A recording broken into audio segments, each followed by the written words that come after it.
Alright guys, go on here. How you all diddling? Have a look at my room, shall we?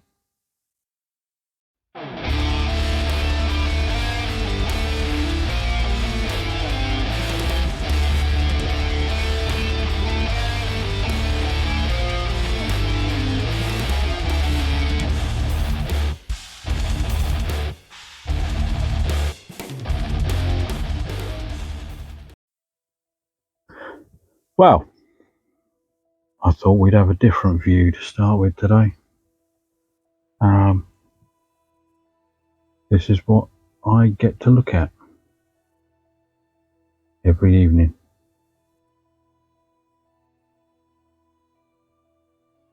Let's take a closer look, shall we? On the first shelf, it's just my feeders, my mealworms, which a lot of people tend to take the pupas out and store separately and then put back in. But I have found, I know it looks messy, but I've found just leave them be. I never have any trouble with mealworms. Always got plenty of mealworms. Beetles pupate, they mate, they dig down, they lay their eggs. I just keep putting food in and leave them to it. And I've always got a supply of mealworms from various sizes. Red runners, I've got masses of oosers at the moment. Nothing's really hatched at the moment, no. I'm just leaving them to do their bits and pieces. My crickets over the back there, having quite a success of breeding the crickets at the moment. So yeah, doing quite well with those. And the Morio worms, I just leave them sitting in there. I don't bother with a lid. They're not going to get out. Just put some lettuce and some fruit and some bits and pieces in there every now and then, and they're fine. Okay, my next shelf. I do apologise if the sound quality is dropped. My new microphone keeps cutting out on me, and I don't know quite why. So I'm going to be doing this without. So anyway, second shelf. In here we have my Heterometrus spinifer, the Asian forest scorpion. You can just about see her tucked underneath that bit of cork bark. I just chuck in 4 or 5 crickets once a week, maybe once every 10 days, and let her hunt. It's absolutely great. It's fantastic listening to the clattering around at night as she's finding them, and she eats them and she's happy. Over the back there, you can't really see her, she's tucked down in the side here, is the noble widow I've got. She's laid a couple of sacks which I've taken out and put into the wild, or out into the shed, should I say. I found her. She looked like she needed a feed, so I've ended up keeping her. In here is my Attribution, another one that I found that just looked like it was a little bit worse for wear. She's now feeding quite nicely and growing. Too young to have been already mated in the wild, I presume, or I'm hoping anyway, so I'm hoping I won't get anything from her. My assassin bugs. I thought I'd actually lost one, but feeding them yesterday, I've now seen all 5 and they're all feeding nicely. They're all in there. Can't really see them at the moment. Yeah, let's see if I can spin it around a little bit. Let's see if we can find one at least. Oh, there's one. There we go. Yeah, there'd be one there somewhere. Right there, and not far from it is a molt from the smallest one, I believe. The others tend to hide away underneath this little bit of cork bark here. You can see a couple of little beetles here. They may actually be deadies, I don't know. They're from, I don't know if anybody else finds them. When you buy crickets, you get little black beetles and little furry, hairy, caterpillar type things in there. I had 7 beetles and 5 of these caterpillars in one box of crickets. Normally I forget about them and the beetles end up flying around the room. I thought, waste not, want not. So I stuck the beetles in there with my assassin bugs, and that's what they scoffed yesterday, which was really great.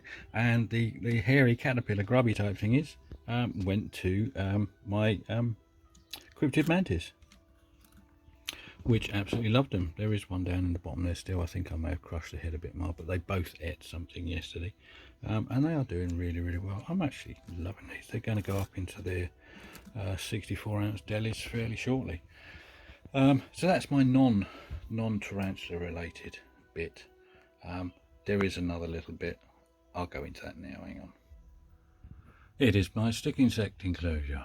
My stick insects are now in this larger enclosure, which is really good. This isn't, or it hasn't been in here for days. It's literally wilted overnight because it's been so hot in here. There is water in the pot for them, for it to grow, so it's literally wilted overnight. It's just starting to come back again, having a drink. But yeah, my biggie, who's doing really, really well, and the other 3 are in here. I do see them. Oh, there's one over the back there on the side, but the other 2 are hidden at the moment, but they're all doing really, really well. Continuing on further on that shelf, I have my slings. They're all doing really, really well. My Colorado velocis has just molted. One of my blue leg baboons has just molted. The molt is just here. There's the other one. They're all doing really well. Pteronocus murinus there. There's the other one. Can't really see where I'm going there. But they're all still doing really, really well, which I'm happy about. My Lugardi is just there. So yeah, all the slings are doing really, really well. There are some slightly larger slings on other shelves, and I will come to them shortly. We have my boys. There is the Pantherbeatus cascada, who is still a juvenile, but is confirmed male. One of my Lassiodores, and the other one sitting down there. They are doing well, still feeding, still sperm weaving. In there is my Tigrina weselli, should I say. Still doing well, still feeding. They will just stay with me. One of my lasses is going away to a good friend of mine. On my top shelf, it is cleaning day tomorrow, so do excuse the poop on the windows, but Avic, what can you expect? She is in there. The rest of that shelf is my Postlotheria regalis. That's not actually a regalis, it is actually a vittata. I just haven't changed the label on it yet because it was supposed to be a regalis. Well, it's not. In there you can just see the legs over the back there. Is my Postlotheria rufilata. These 2 are going to be going into these over here once they've established a bit more. My juvenile Postlotheria smithy is in there. Doesn't come out a lot, but it's still doing well. The other side of the shelf on the top are my Samopaz. My Cambridge eye in her big tank. Doesn't come out as much as it did before, but she's still doing well. You can see the Samopaz pulcher there, not long molted, looking absolutely stunning. My Armenia is in the cork bark there, comes out every now and then, not long molted again.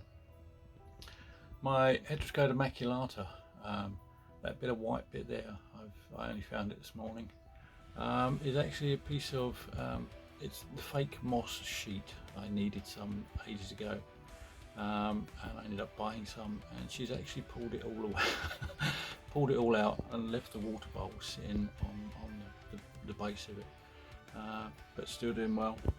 Hoping for a female. Well, she must have heard me talking about her, because she's now come out to say hello and disappeared again. I obviously spoke too loud. I'm going to call that it for part one, to be honest, because there's still quite a few to go through. So yeah, to all my new subscribers, I say hi and thank you for joining the journey. To all my subscribers anyway, cheers for sticking around and enjoying the journey with me. And so yeah, stick around for part two. It will be coming in a couple of days time. So until then, keep crawling.